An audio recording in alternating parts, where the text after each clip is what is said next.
ونسلم علی رسولہ الکریم اما بعد فاعوذ باللہ من الشیطان الرجیم بسم اللہ الرحمن الرحیم قال اللہ تعالی فی القرآن الحکیم محمد الرسول اللہ والذین معہ صدق اللہ مولانا العظیم ان اللہ وملائکتہ یصلون علی النبی یا ایہا الذین آمنوا صلوا علیہ وسلموا تسلیما۔ درود پاک پڑھیں سارے احباب آقا علیہ السلام۔ یہ اٹھا لیں، گر جائے گا یہ نیچے۔ الصلاۃ والسلام علیک یا سیدی یا رسول اللہ وعلی آلک واصحابک یا سیدی یا رحمۃ للعالمین وخاتم النبیین والشفیع المذنبین وجد الحسن والحسین والحمد للہ رب العالمین۔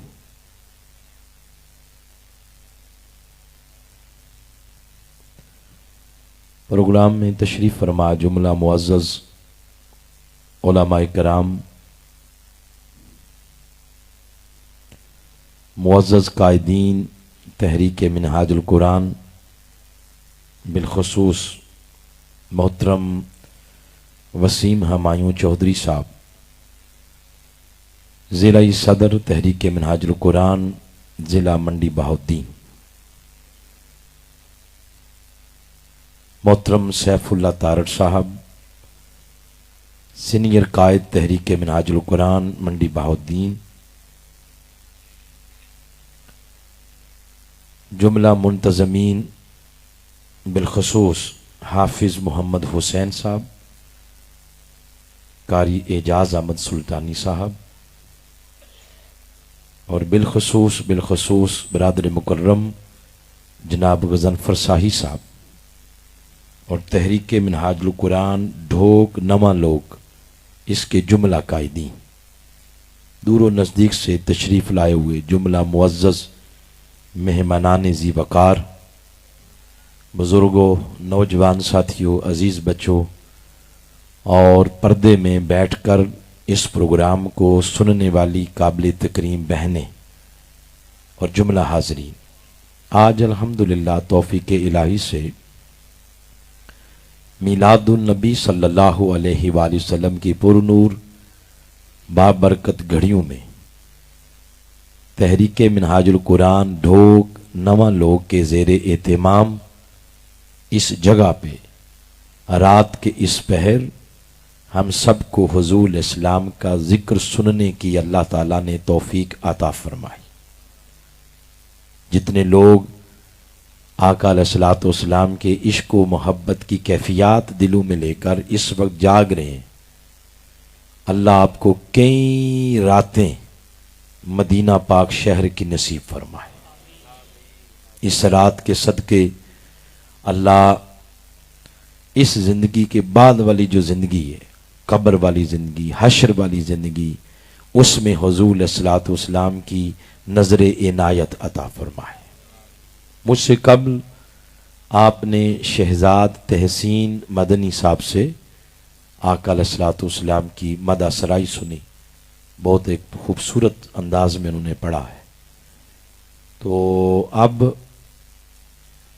قرآن پاک کی روشنی میں حضور علیہ السلام کا ذکر خیر اور آپ کی دی ہوئی تعلیمات کا سلسلہ شروع کرتے ہیں۔ اس کے لیے ضروری ہے تھوڑا سا نظم و ضبط کے ساتھ بیٹھیں، ادب کے ساتھ بیٹھیں۔ قرآن پاک آپ کو سنانا ہے، آگے جگہ خالی ہے، اس کو فل کریں، تھوڑا مجمع بنائیں، اس کو آگے لائیں، تشریف لائیں، آپ آگے آ جائیں، یہ درمیان بڑی جگہ فل کریں، اٹھنا بیٹھنا بند کریں۔ بہت زیادہ کوئی 1.5 پونے 2 گھنٹے 4 گھنٹے خطاب نہیں ہوگا، ایسے 35-40 منٹ کے اندر انشاءاللہ ٹائم تھوڑا ہوگا اور باتیں بہت زیادہ ہو جائیں گی انشاءاللہ۔ پھر اس کے بعد ہمارے خرم شہزاد صاحب جو منہاج القرآن مرکز سے حضور شیخ الاسلام کے پسندیدہ ثنا خوان ہیں آقا علیہ السلام کے، وہ تشریف لائیں گے، پھر وہ پورے ماحول کو انشاءاللہ چار چاند لگا دیں گے۔ تو 35-40 منٹ کے اندر جاگتی آنکھوں اور سنتے کانوں کے ساتھ آقا علیہ السلام کی محبت کا پیغام سن لیں۔ آغاز اپنی بات کا یہاں سے کروں گا، بات شروع کریں، پھر ہاتھ شاتھ ہلائیں، پتہ چلے سن رہے ہیں آپ، ٹھیک ہے۔ تو اب آپ کی سماعتوں کی ضرورت ہے، سماعتیں پوری سٹیج کی طرف کر دیں، پیسے جیب میں رکھیں، اللہ ان میں بہت برکت دے گا۔ مجھے صرف آپ کی توجہ چاہیے کوئی 30-35 منٹ کے لیے، آپ کو ایک فکر انگیز بات سنانی ہے۔ ہم دیکھتے ہیں اپنی زندگی میں کہ لوگ معاشرے میں اپنا نام بنانے کے لیے، مقام بنانے کے لیے اور اپنی شہرت کا ڈنکا بجانے کے لیے مختلف سورس استعمال کرتے ہیں، مختلف طریقے استعمال کرتے ہیں۔ معاشرے میں کئی لوگ یہ سمجھتے ہیں کہ عزت ملتی ہے پیسے سے، پھر وہ ساری زندگی پیسہ کمانے میں ضائع کر دیتے ہیں۔ نتیجہ یہ نکلتا ہے کہ جب کبھی معاشی دھچکا لگتا ہے تو جو عزت پیسے سے ملتی ہے اس کا محل دھڑام نیچے گر جاتا ہے۔ پھر ہم دیکھتے ہیں کچھ لوگ نام لے کے لعنت بیچتی، اس کا مطلب ہے جو عزت منصب کے ساتھ مشروط ہوتی ہے، منصب گیا لوگ نام بھی سیدھا نہیں لیتے۔ جو عزت، جس عزت کا سورج وہ مشروط ہو دولت کے ساتھ، برادری کے ساتھ، منصب کے ساتھ، اس کو کبھی نہ کبھی گرین لگ جاتا ہے، وہ ڈوب جاتا ہے۔ آئیں رات کے اس پہر میں ربیع الاول کی پر نور بابرکت گھڑیوں میں ہم قرآن سے آج پوچھتے ہیں، قرآن تو ہماری رہنمائی فرما، ہمیں وہ در دکھا دے، وہ طریقہ بتا دے، وہ سورس سمجھا دے، وہ راز اور گر ہمیں دے دے جس کو اپنانے سے عزت کا ایسا تاج سر پہ سجا دیا جائے اور ایسا عزت کا سورج نصیب ہو کہ زمانے الٹ پلٹ ہو جائیں مگر اس کو کبھی گرین نہ لگے۔ دنیا کیا ہے؟ دنیا سے جانے کے بعد بھی قبروں کے اوپر اس کے نام کے دیے جلتے رہے۔ کوئی ایسا در دکھا جہاں سے یہ عزت ملے۔ دو جملوں میں سن لیں کہ جو عزت، جو شہرت، جو مقام کبھی میلا نہیں ہوتا، اس کو کبھی گرین نہیں لگتا، کبھی وہ غروب نہیں ہوتا، وہ جہاں سے ملتا ہے اس کا نام در مصطفیٰ ہے اور اس نسبت کا نام غلامی مصطفیٰ ہے۔ نسبت رسالت، نسبت مصطفیٰ، نسبت نبوت، یہ وہ سورس ہے، یہ وہ طریقہ ہے جس سے وہ عزت ملتی ہے کہ بڑے بڑے بادشاہ بھی مصطفیٰ کے غلام کے آگے تھر تھر کانپتے ہیں۔ آئیں یہ بات جو ابھی میں نے کی ہے، اس بات کو قرآن کے مختلف مقامات سے، آیات سے اسٹیبلش کرتے ہیں کہ واقعی یہ بات ایسے ہی ہے۔ اور اگر قرآن مہر لگا دے تو پھر گفتگو کے اختتام پہ آپ کو بتاؤں گا کہ آج پھر کوئی فیصلہ کر کے اٹھنا، ایسے نہیں اٹھنا، پہلے قرآن سے اس کی تائید کرواتے ہیں۔ میں نے سورۃ الفتح کی آخری آیت جو 29 نمبر آیت ہے، ایک طویل آیت ہے، اس کا پہلا حصہ تلاوت کیا ہے۔ اللہ تعالیٰ نے اس میں 4 باتیں کی ہیں۔ سب سے پہلے اس نے اپنے محبوب کا اسم گرامی وہ بیان کیا ہے. فرمایا محمد صلی اللہ علیہ وآلہ وسلم، یہ آقا علیہ السلام کا اسم گرامی. دیکھیں نا، نام سنتے ہی کیسے ٹھنڈک اور فرحت ملتی ہے. دلوں سے غم مٹاتا ہے محمد نام ایسا، نگر اجڑے بساتا ہے محمد نام ایسا ہے، بہت اونچا لے جاتا ہے محمد نام ایسا ہے.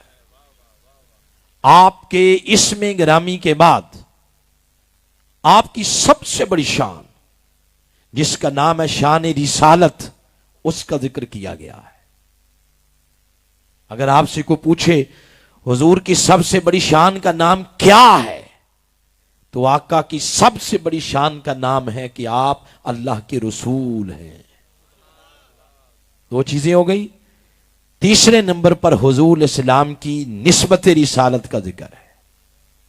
والذین معہ، ان الفاظ کے ساتھ کہ وہ لوگ جن کو حضور کی مجلس میں بیٹھنا نصیب ہوا، یہ نسبت رسالت کا بیان ہے. تین چیزیں ہوئی. چوتھے نمبر پر نسبت والوں کے اوصاف، جن کو نسبت ملی نا حضور کی صحبت کی، ان کی پرسنل خوبیاں ہیں، اوصاف ہیں. یہ چار چیزیں بیان ہوئی ہیں. ہماری تو مجلس میں اتنا، اس کے دامن میں اتنی گنجائش نہیں ہے کہ ایک ایک چیز پہ ڈیٹیل کے ساتھ بات کریں. میں ان چار میں سے صرف ایک چیز بیان کروں گا، وہ ہے تیسرے نمبر والی، نسبت رسالت. بولیے کیا ہے نسبت؟ میں کوشش کر رہا ہوں اتنے سہل انداز میں آپ کو بات بتاؤں، لفظ ٹو لفظ آپ آگے جا کے بیان کرنا چاہیں، آپ لفظ ٹو لفظ بیان بھی کر سکتے ہیں. تیسرے نمبر پہ آقا علیہ السلام کی نسبت رسالت بیان ہوئی. فرمایا والذین معہ، وہ لوگ جنہیں مصطفیٰ کی صحبت میں بیٹھنا نصیب ہوا. ہم انہیں اپنی زبان میں کہتے ہیں صحابہ کرام. یہ ہیں حضور علیہ الصلوۃ والسلام کے، آپ کی صحبت کے فیض یافتہ. نسبت رسالت کا ذکر کر کے آگے اللہ تعالیٰ نے نسبت والوں کے اوصاف بیان کیے. پہلی خوبی یہ بیان کی، اشداء علی الکفار، وہ کافروں پر بڑے سخت ہیں. یہ ایک الگ سبجیکٹ ہے، بندہ اس پہ بات کرنا چاہے پوری رات لگ جائے گی اس پہ. صحابہ کرام کے انقلابی جذبوں کا ذکر ہے، ان کے جذبے جہاد کا ذکر ہے. وہ جذبے جن کے ساتھ بڑی بڑی سپر طاقتیں، کیسر و کسرا جیسی سلطنتیں ٹکرائیں، مگر ٹکرا کے پاش پاش ہو گئے. ان کے وہ جذبے جن جذبوں کے نتیجے میں آ کر افریقہ کے تپتے صحراؤں میں تلواروں کے سائے تلے انہوں نے نماز عشق ادا کی ہے. میں نے کہا نہیں، یہ ایک الگ سبجیکٹ ہے. ہم اسے آگے چلتے ہیں. دوسری خوبی بیان کی، رحماء بینہم، آپس میں وہ نرم دل ہیں. یہ ایک الگ سبجیکٹ ہے. یہ ان کے حسن اخلاق کا ذکر ہے. معاشرتی زندگی انہوں نے کیسے گزاری، ایک دوسرے کے ساتھ ان کا رویہ کیسا تھا، والدین کے ساتھ، بہن بھائیوں کے ساتھ، بچوں کے ساتھ، پڑوسیوں کے ساتھ. یہ پورا ایک الگ سبجیکٹ ہے. یہ ان کے حسن اخلاق کا ذکر ہے. ہم پھر آگے چلتے ہیں. آگے فرمایا تراہم رکعا سجدا، یہ ان کی بندگی کا ذکر ہے کہ وہ، تم انہیں دیکھو گے یا رکوع میں یا سجود میں کوئی بھی کام کر رہے ہیں، مگر جب مسجد کے میناروں سے آواز آئی حی علی الصلاۃ، حی علی الفلاح، سب کام چھوڑ کے وہ رکوع اور سجود میں مشغول ہو گئے. یہ اللہ کی بندگی کا ذکر ہے. ایک آگے ایک پورا ایک الگ مضمون ہے. آگے پھر فرمایا اس کے بعد یبتغون فضلا من اللہ ورضوانا، ہر لمحہ، ہر لحظہ، ہر گھڑی اللہ سے اس کے فضل کے طالب رہتے ہیں. یعنی کوئی کام بھی کیا اس میں دکھاوا نہیں ہے، تصنع نہیں، بناوٹ نہیں، ریاکاری نہیں. کوئی کام بھی کیا تو صرف اپنے مولا کے مکھڑے کی ایک جھلک کے لیے کیا ہے. یہ سارے صحابہ کرام کے اوصاف ہیں. جب آپ نے پڑھ لیے، سن لیے، میں نے سنا دیے. 2024 ہے، 1450 سال بعد ڈھوک نواں لوگ میں ہم سارے بیٹھ کے تو آج یہ آیت سن رہے ہیں. یہ سوال پیدا ہوا، یہ آیت آج ہمیں میسج کیا دے رہی ہے؟ پیغام کیا دے رہی ہے؟ پیغام اور میسج یہ دے رہی ہے کہ لوگوں، تم نے دیکھا نسبت رسالت مقدم ہے، باقی نسبت والوں کے اوصاف مؤخر ہیں. مطلب یہ ہے کہ تم کیا ہو اس سے اللہ کو کوئی سروکار نہیں ہے. تم چودھری ہو، تم راجے ہو، تم جٹ ہو، تم بٹ ہو، تم گوندل ہو، چیمے ہو، وڑائچ ہو، نسوانے ہو، بوانے ہو، ملک ہو، اس کو کیا لگے. تم امیر ہو، غریب ہو، اس کو اس سے کوئی سروکار نہیں. تم ماڑے ہو، چنگے ہو، تگڑے ہو، کمزور ہو، ڈی سی ہو، ایس پی ہو، عام لوگ ہو یا خواص ہو، اس کو اس سے کوئی سروکار نہیں. اس کی بارگاہ کے اندر جس شے کا مول پڑتا ہے، جس شے کی قیمت پڑتی ہے، وہ یہ چیزیں نہیں ہیں. اس کی بارگاہ میں جس شے کی پذیرائی ہے اس کا نام نسبت رسالت ہے. اس نے نسبت رسالت کو مقدم رکھا ہے، باقی مؤخر. پیغام یہ دے رہا ہے کہ اگر یہ نسبت مثبوت تو پھر جذب جہاد بھی قبول، اگر یہ نسبت مثبوت تو پھر تمہارا حسن خلق بھی قبول، اگر یہ نسبت مثبوت پھر رکوع بھی قبول، پھر سجدے بھی قبول، پھر نماز روزہ بھی قبول. اگر یہ نسبت مثبوت تو پھر اخلاص، زہد، ورع بھی قبول.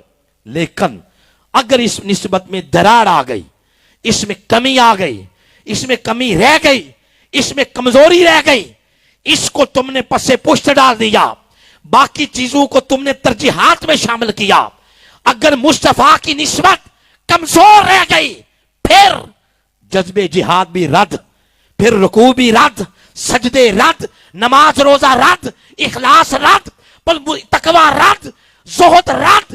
یہ ساری چیزیں اسلام کا کل ہو یا اسلام کا جز ہو، قبولیت کے درجے پر فائز اس وقت ہوتی ہے جب کلمہ پڑھنے والے کا سب سے پہلے حسین کے بابا کے ساتھ رشتہ مضبوط ہوتا ہے.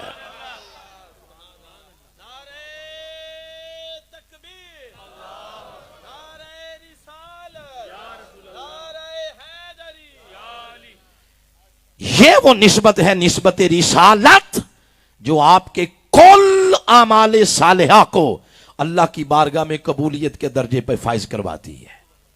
اور اگر اس نسبت میں دراڑ رہ گئی، اس میں کمی رہ گئی، حضور کو فالو نہ کیا، حضور کی محبت کو ترجیحات میں نہ رکھا، تو پھر ساری زندگی آپ نمازیں پڑھیں، روزے رکھیں، جہاد کریں، اس نے ان اعمال کا کوئی اچار ڈالنا ہے؟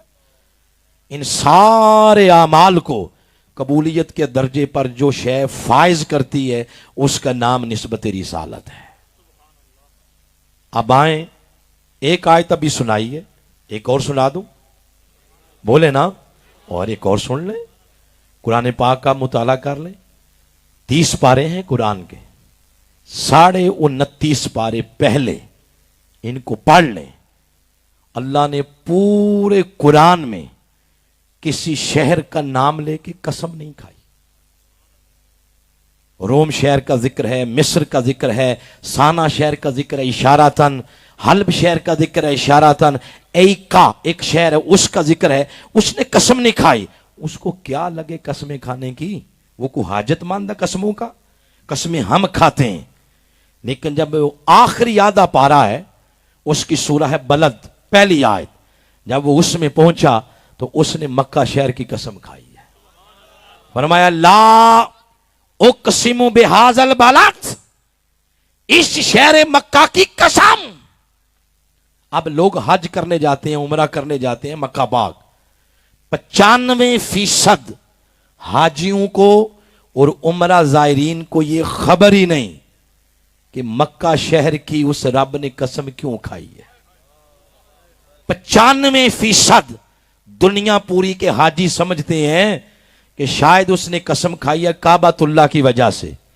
قرآن نے فرمایا نہیں نہیں، یہ وجہ نہیں. لوگ یہ سمجھتے ہیں کہ برکت والا پانی ہے وہ زمزم اس وجہ سے. قرآن نے فرمایا نہیں، لوگ سمجھتے ہیں مقام ابراہیم کی وجہ سے قرآن نے کہا نہیں، صفا مروہ ہے اس لیے اس نے کہا نہیں، اس میں قرآن اترا اس لیے قرآن نے فرمایا یہ بھی وجہ نہیں، اس میں مینا ہے، مزدلفہ ہے، عرفہ ہے، جبل رحمت ہے، فرمایا نہیں، یہ ساری چیزیں، سارے مقامات بڑے افضل ہیں، اعلیٰ ہیں، ان کو تکنا عبادت، مس کرنا عبادت، النظر الی الکعبہ عبادت، کعبے کو تکنا بھی عبادت، مگر اللہ کی قسم کے لائق یہ کعبہ کی وجہ سے بھی نہیں ہوا۔ تو قرآن تو بتا یہ لائق کی قسم کیسے ہو گیا؟ تو فرمایا وَأَنْتَ حِلٌّ بِهَٰذَا الْبَلَدِ، اس شہر کی قسم صرف اس وجہ سے کہ اس شہر میں میرے مصطفیٰ کے قدم لگے ہیں، یہ میرے محبوب کا شہر ہے، یہ میرے سانول کا شہر ہے، یہ میرے ڈھولن کا شہر ہے، اس نسبت کی وجہ سے یہ شہر میری نسبت سے لائق قسم ہو گیا ہے، مکہ شہر کی قسم ہے۔ اب بتائیں ذرا سارے بول کے، اس وقت میرے آقا کہاں آرام فرمائیں؟ مدینہ پاک۔ تو اب شہر حضور کا مدینہ پاک ہوا نا، تو کوئی کہہ دے کہ اگر قرآن سے یہ اصول لے رہے ہیں کہ قرآن حضور کی وجہ سے شہروں کو عزت دے رہا ہے اور قسمیں کھا رہا ہے، تو اب شہر تو مدینہ ہے، تو مدینہ کی اللہ قسم کھاتا۔ تو مدینہ کا ذکر سننے والوں، اگر اسی آیت سے میں آپ کو مدینہ کا ذکر نکال دوں تو خوش ہو جاؤ گے؟ بولیں۔ میرے قائد نے ترجمہ لکھا ہے عرفان القرآن، کبھی اس کو پڑھے۔ اس صدی میں عقائد صحیحہ کے امام، وقت کے مجدد شیخ الاسلام ڈاکٹر محمد طاہر القادری، آپ اس کا ترجمہ کرتے ہیں، اور یہ تسلسل ہے 1450 سال کا۔ ہر وہ بندہ جس کے دل میں عشق رسول کا چراغ ہے، جب وہ شخص قرآن پڑھتا ہے تو اسے محسوس ہوتا ہے شداں مداں زیراں زبراں شان نبی وچ آئیاں، آماں لوکاں خبر نہ پائی خاصاں رمضاں پائیاں۔ آپ نے اس کا ترجمہ کیا ہے۔ یہ جو آیت یہاں پڑھی ہے میں نے، یہاں سے شروع ہوتی ہے لا اقسمو، پڑھیے اقسمو، ذرا سائڈ پہ کریں، پہلے لا بولے لا، اس کا ترجمہ کیا جاتا ہے نو، نہیں، اس کا یوں ترجمہ کیا جاتا ہے۔ یہ جو پہلے ترجمہ ہوا نا، کہ اس شہر مکہ کی قسم کہ اس میں میرے محبوب آپ رہتے ہیں، جب یہ ترجمہ کریں گے تو یہ لا زائدہ ہے۔ اگر لا کا معنی کریں نہیں، لا نفی کے لیے آ جائے، انگلش میں کہتے ہیں نو، ذرا گردن ہلائیں نا ایسے، نہیں کریں نا، نہیں، تو اگر اس کا ترجمہ کریں نہیں، اب ترجمہ یہ ہوگا لا اقسمو، اے میرے حبیب میں شہر مکہ کی قسم نہیں کھاؤں گا۔ کب؟ وَأَنْتَ حِلٌّ بِهَٰذَا الْبَلَدِ، جب آپ اسی شہر سے چلے جائیں گے۔ کہاں جائیں گے؟ مدینہ پاک۔ پھر میں مدینہ کی قسمیں کھاتا رہوں گا۔ آیا مدینہ کا ذکر یا نہیں؟ بولے نا۔ ارے اگر مدینہ کی قسم کھائی وجہ مصطفیٰ ہو گئے، اگر مکہ کی قسم کھائی تو پھر بھی وجہ میرے مصطفیٰ۔ جس شے کو حضور سے نسبت ہو گئی، جو اس دہلیز پہ کھڑا ہو گیا، جس نے یہ غلامی کا پٹا پہن لیا، اللہ پاک نے اس کو باقی ہر شے سے ممتاز کر دیا، الگ کر دیا، اس کو اونچا کر دیا، بلند کر دیا۔ تو جو شے معاشرے کے اندر کسی شے کو عزت دیتی ہے، وہ عزت کا سورج جس کو کبھی کریم نہیں لگتا، وہ ہے جو در مصطفیٰ سے ملتا ہے۔ دو باتیں ہوئی، تیسری بات بھی اسی ضمن میں سن لیں۔ قرآن پاک میں امتوں کا ذکر ہے، آدم علیہ السلام کا ذکر ان کی امت کا، ابراہیم کا ذکر ان کی امت کا، اسحاق علیہ السلام کا ذکر ان کی، الغرض 1.25 لاکھ نبی ہیں، ان میں سے 25 نبیوں کا ذکر ہے قرآن میں، اور ساتھ ان کی امتوں کا بھی ذکر آیا۔ واللہ باللہ تاللہ پورا قرآن پڑھ لیں، آپ کو صرف سورہ آل عمران کی آیت نمبر 110 میں ملے گا کہ اللہ نے یہ اعزاز، یہ عزت، یہ شرف، یہ وقار، یہ مرتبہ صرف امت مصطفیٰ کو دیا ہے کیا؟ فرمایا کن تم خیر امہ، تم سب سے بہترین امت ہو۔ یہ اعزاز، یہ شرف 1.25 نبیوں میں سے کسی امت کے حصے نہیں آیا۔ یہ اگر حصے میں آیا ہے تو آپ کے حصے میں آیا۔ اب آپ اس پہ سوالیہ نشان لگائیں، آپ پوچھیں کیوں ہمارے حصے کیوں آیا؟ کوئی پاس میں بیٹھ کے یہ کہہ دے کہ ہمیں اللہ نے اس لیے فرمایا ہے کہ ہم بہت نیک ہیں، ہمیں اللہ نے اس لیے فرمایا ہے کہ کیونکہ ہم بہت نیک ہیں، تو میں ہلکی سی جھلک دکھا دیتا ہوں، آگے فیصلہ خود کر لیں۔ یہ جو مجلس ہے نا، 70% لوگ وہ بیٹھے ہوں گے جنہوں نے آج دن کی ایک نماز بھی نہیں پڑھی ہوگی۔ میں نے تو احتیاط سے بات کی ہے، ویسے 90% بھی کہا جائے تو وہ بھی درست ہی ہوگا۔ یہ ہے ہماری نیکی، تو ہماری نیکی کی وجہ سے نہیں اللہ نے فرمایا۔ کوئی کہہ دے جی ہاں سابقہ امتوں میں سے کسی امت کو یہ اللہ نے اس لیے نہیں فرمایا، وہ سارے گناہگار تھے، سیاکار تھے، تو یہ بھی بات درست نہیں ہے۔